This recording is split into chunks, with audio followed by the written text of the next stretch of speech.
Olá! Seja bem-vindo ao canal Mental Impulse. Se você está aqui, significa que você quer ser melhor, individualmente, financeiramente e socialmente. Parabéns!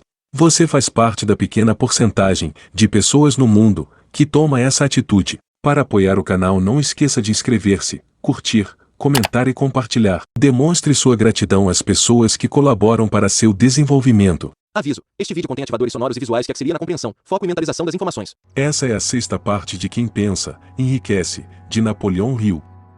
Passo número 5 em direção à riqueza de imaginação. Todas as oportunidades de que você precisa na vida estão esperando em sua imaginação. Imaginação é a oficina da mente, capaz de transformar energia mental em realização e riqueza. Imaginação é literalmente a oficina em que se moldam os planos criados pelo homem. Impulso e desejo recebem molde, forma e ação, através do auxílio da faculdade imaginativa da mente. Disse que o homem pode criar tudo o que imagina. Com o auxílio de sua faculdade imaginativa, o homem descobriu e dominou mais forças da natureza nos últimos 50 anos do que durante toda a história da raça humana anterior a essa época. Conquistou o ar tão completamente que os pássaros são pobres competidores para ele. Analisou e pesou o Sol a uma distância de milhões de quilômetros e determinou, com o auxílio da imaginação, os elementos em que consiste. Aumentou a velocidade da locomoção a ponto de poder viajar agora mais rápido que o som. A única limitação do homem, dentro da razão, está no desenvolvimento e uso que faz da imaginação. Ainda não atingiu o ápice do desenvolvimento no uso da faculdade imaginativa. Apenas descobriu que possui imaginação e começou a usá-la de maneira muito elementar, sintética e criadora. A faculdade imaginativa funciona de duas maneiras. Uma é conhecida como imaginação sintética e a outra como imaginação criadora. Imaginação sintética, através dessa faculdade, pode-se arrumar velhos conceitos, ideias ou planos em novas combinações. Essa faculdade nada cria. Apenas trabalha com o material da experiência, educação e observação, com que é alimentada. É a faculdade mais usada pelo inventor, com exceção do gênio, que força a imaginação criadora, quando não pode resolver um problema pela imaginação sintética. Imaginação criadora, e pela faculdade da imaginação criadora, a mente finita do homem tem comunicação direta com a inteligência infinita.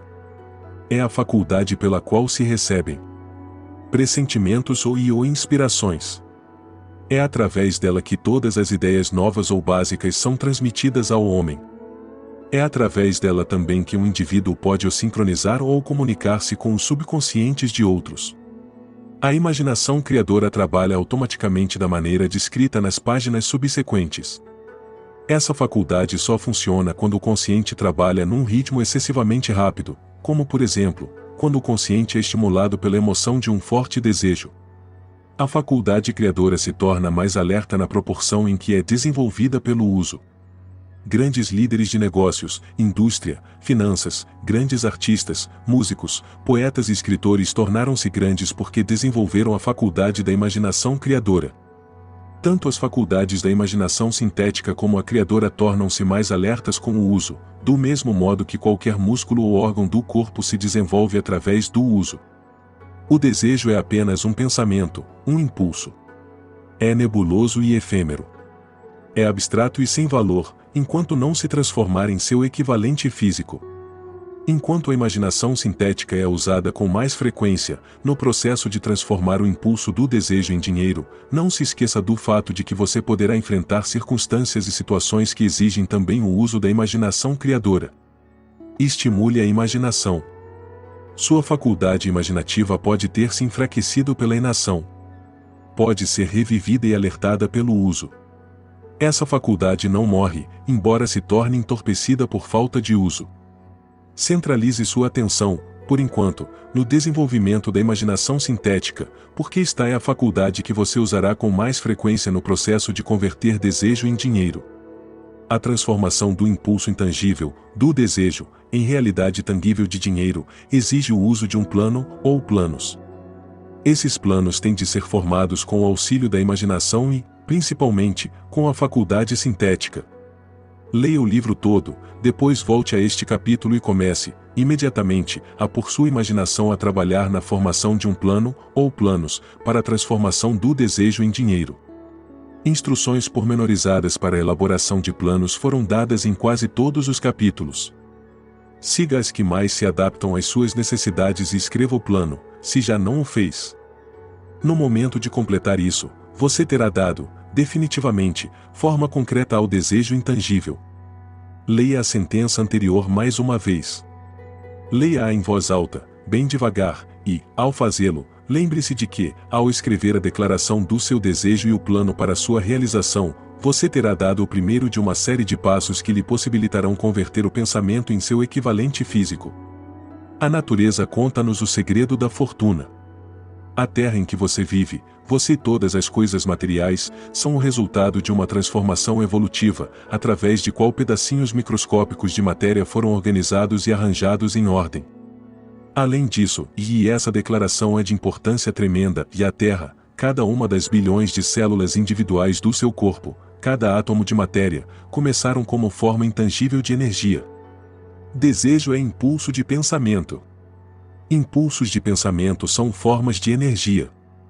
Quando você começa com um impulso de pensamento, o desejo de acumular dinheiro, está chamando a seu serviço mesmo o material que a natureza usou ao criar a Terra e todas as formas materiais do universo, inclusive o corpo e cérebro em que funcionam os impulsos de pensamento. Você pode acumular uma fortuna com o auxílio de leis imutáveis. Antes, porém, é preciso familiarizar-se com essas leis e aprender a usá-las.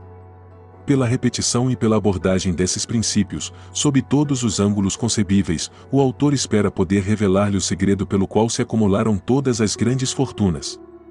Por estranho e paradoxal que pareça, o segredo ou não é segredo.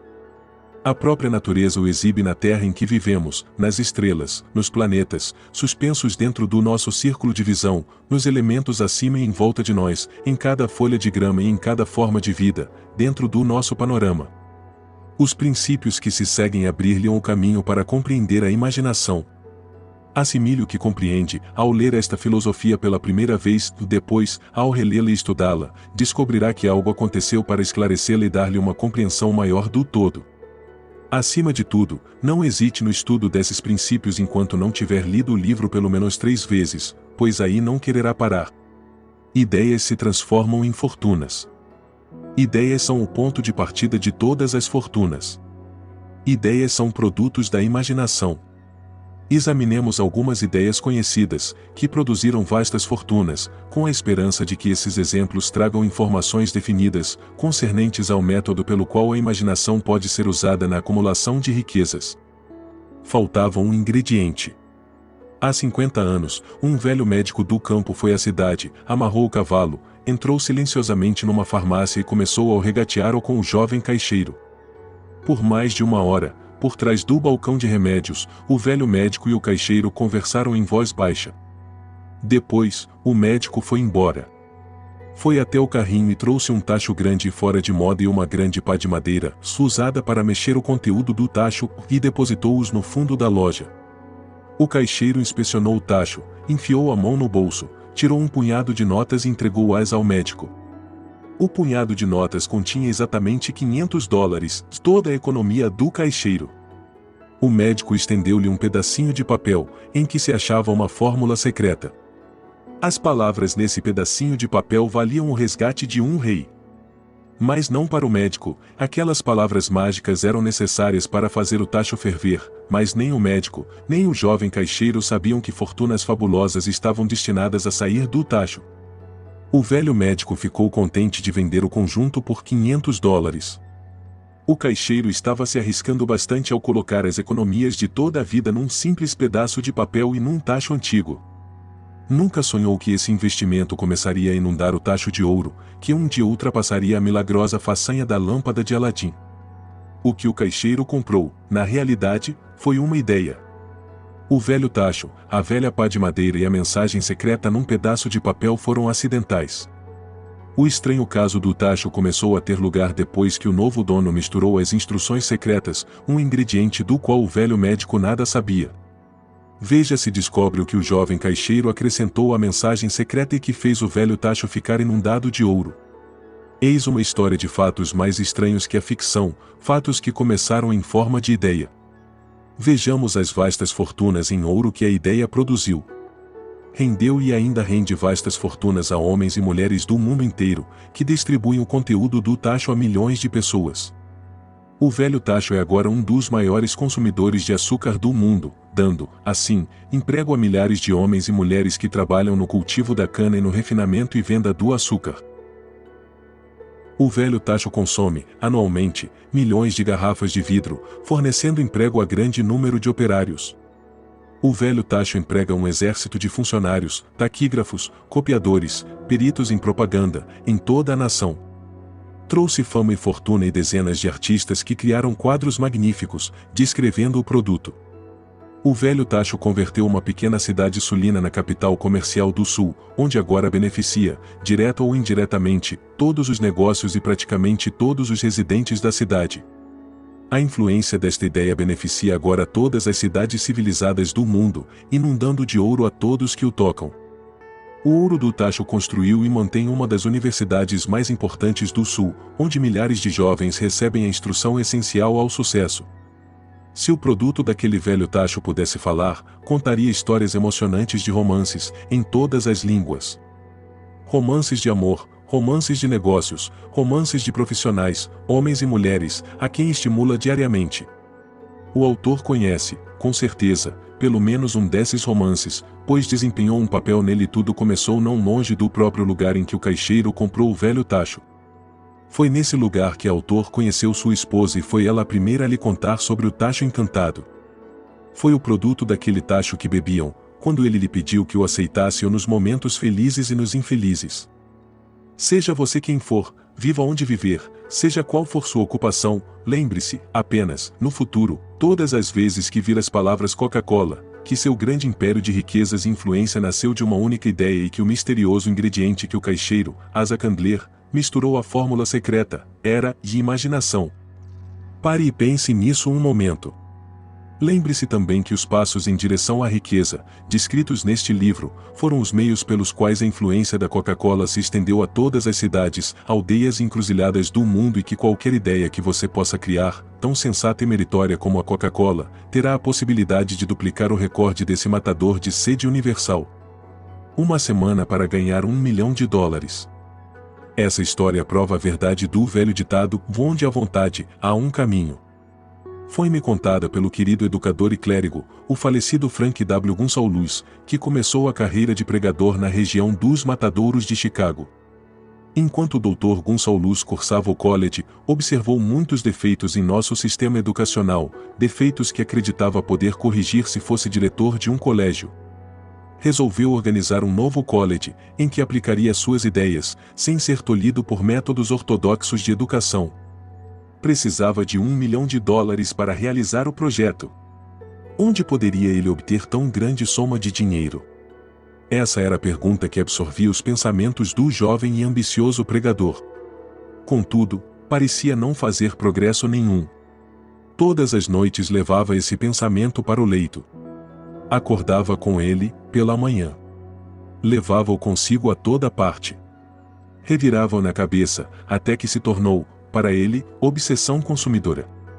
Sendo filósofo, além de pregador, o Dr. Gonçalves reconhecia, como todos os que vencem na vida, que a definição de propósitos era o ponto de partida, do qual se deve começar. Reconhecia, também, que propósitos definidos exigem animação, vida e poder, quando sustentados por um desejo ardente de traduzir esses propósitos em seus equivalentes materiais. Sabia todas essas grandes verdades, mas não sabia onde ou como obter $1 milhão. O procedimento natural teria sido desistir e fugir, dizendo, bem, minha ideia é boa, mas nada posso fazer com ela, porque jamais terei o necessário $1 milhão. É exatamente isso que faria a maior parte das pessoas, mas não foi o que ele fez. O que disse e fez é tão importante que eu vou apresentá-lo agora e deixar que fale por si. Uma tarde de sábado, estava eu sentado no meu quarto, pensando nos meios e modos de arranjar o dinheiro para realizar meus planos. Fazia já 2 anos que pensava, mas nada fizera a não ser pensar. Decidi, então, naquele momento, que obteria $1 milhão numa semana. Como? Não me incomodava. A coisa mais importante fora a decisão de obter o dinheiro, num prazo específico, e quero dizer-lhe que, no momento em que cheguei à decisão definida de conseguir o dinheiro, num prazo determinado, estranha sensação de segurança se apossou de mim, como nunca experimentara antes. Algo dentro de mim parecia dizer por que não chegou a essa decisão há muito tempo. O dinheiro estava à sua espera o tempo todo.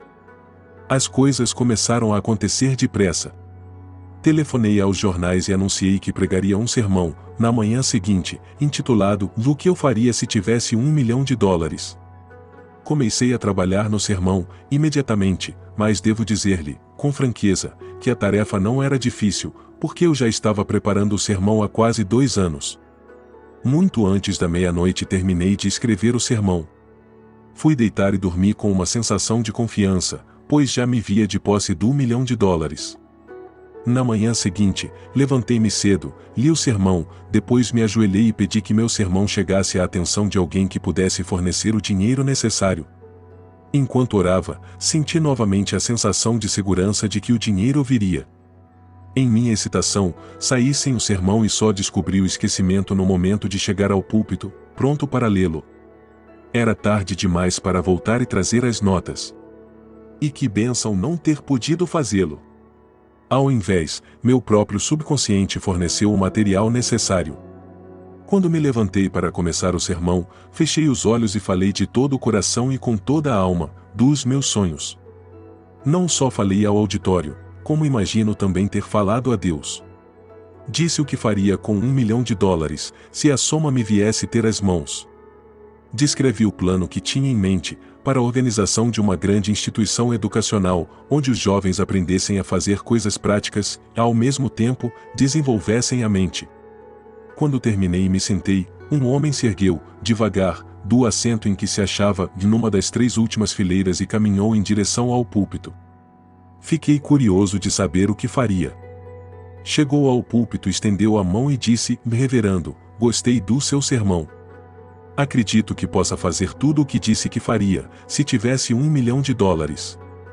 Para provar que creio no Senhor e em seu sermão, se vier ao meu escritório amanhã, de manhã, eu lhe darei $1 milhão. Meu nome é Philip D. Armour. O jovem Gonçalves foi ao escritório de Armour, e recebeu $1 milhão. Com o dinheiro, fundou o Instituto Tecnológico Armour, conhecido agora como o Instituto Tecnológico de Illinois. $1 milhão necessário veio como resultado de uma ideia. No fundo da ideia estava o desejo que o jovem Gonçalves cultivara durante quase 2 anos. Observe este fato importante, e ele recebeu o dinheiro 36 horas após ter chegado a uma decisão final, em sua mente, no sentido de consegui-lo, e se resolvido por um plano definido para isso. Nada havia de novo ou excepcional em Gonçalves ter pensado vagamente no $1 milhão e em sua esperança, semanal, de obtê-los. Outros antes dele e muitos desde então tiveram pensamentos similares. Mas havia algo de excepcional e diferente na decisão que alcançou naquele sábado memorável, quando pôs a incerteza para trás e disse, com determinação obterei o dinheiro numa semana. Além disso, o princípio pelo qual o Dr. Gonçalves conseguiu seu $1 milhão ainda vive. Está ao seu alcance. Essa lei universal é tão execuível hoje como era quando o jovem pregador fez uso dela, com tanto sucesso. Propósito definido mais planos definidos. Observe que Asa Candler e o Dr. Frank Gonçalves tinham uma característica comum. Ambos conheciam a assombrosa verdade de que ideias podem ser transformadas em dinheiro pelo poder do propósito definido mais planos definidos. Se você é dos que acreditam que trabalho árduo e honestidade bastam para trazer riquezas, despreze o pensamento. Não é verdade. Riquezas, quando vêm em grandes quantidades, nunca são o resultado apenas de trabalho árduo. A riqueza vem, se é que vem, em resposta a exigências definidas, baseadas na aplicação de princípios definidos e não por acaso ou sorte. Falando de modo geral, ideia é um impulso de pensamento que impele a ação por um apelo à imaginação. Todos os bons vendedores sabem que ideias podem ser vendidas onde não se pode vender mercadorias. Balconistas comuns não o sabem e por isso é que são comuns. Um editor de livros de baixo preço fez uma descoberta de bastante valor para editores. Descobriu que muita gente compra títulos e não o conteúdo dos livros. Pela simples mudança de título dos livros que não o vendiam, as vendas desses livros subiam, num pulo, de mais de 1 milhão de exemplares. Não se mudava, de modo algum, o conteúdo do livro. Apenas se arrancava a capa, que trazia o título invendável, substituindo-a por uma nova, com título de valor para a bilheteria. Isso, por simples que pareça, era uma ideia, era imaginação. Não há preço padrão para ideias.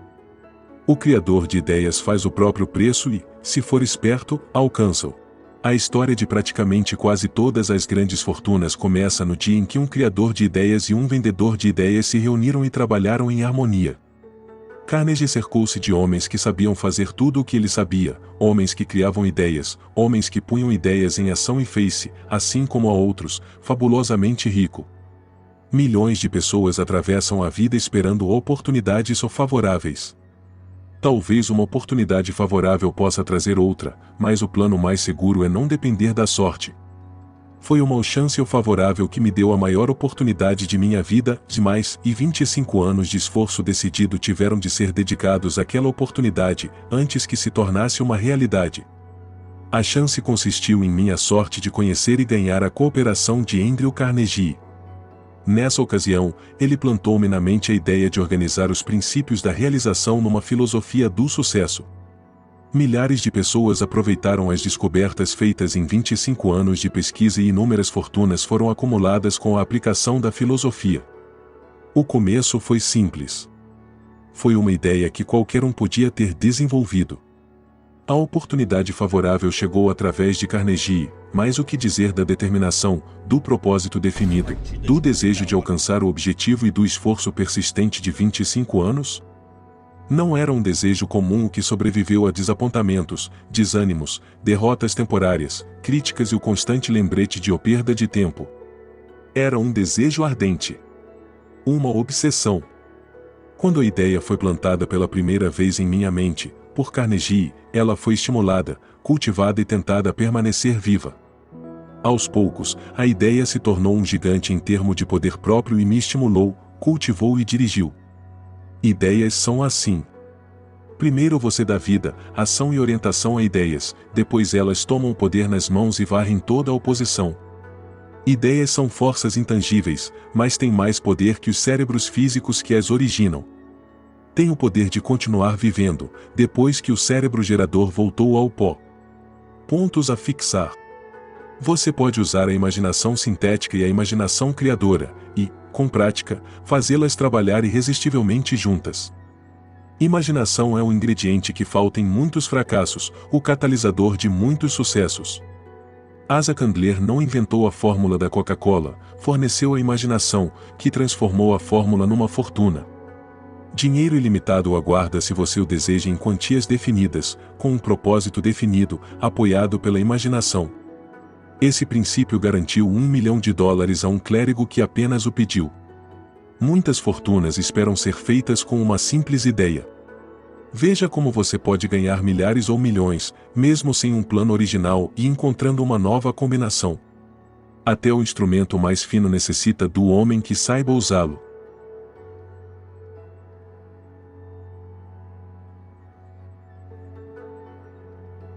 Para a continuação do livro, acesse o próximo vídeo, na playlist Quem Pensa, Enriquece, Napoleão Hill. Para apoiar o canal não esqueça de inscrever-se, curtir, comentar e compartilhar. Demonstre sua gratidão às pessoas que colaboram para seu desenvolvimento.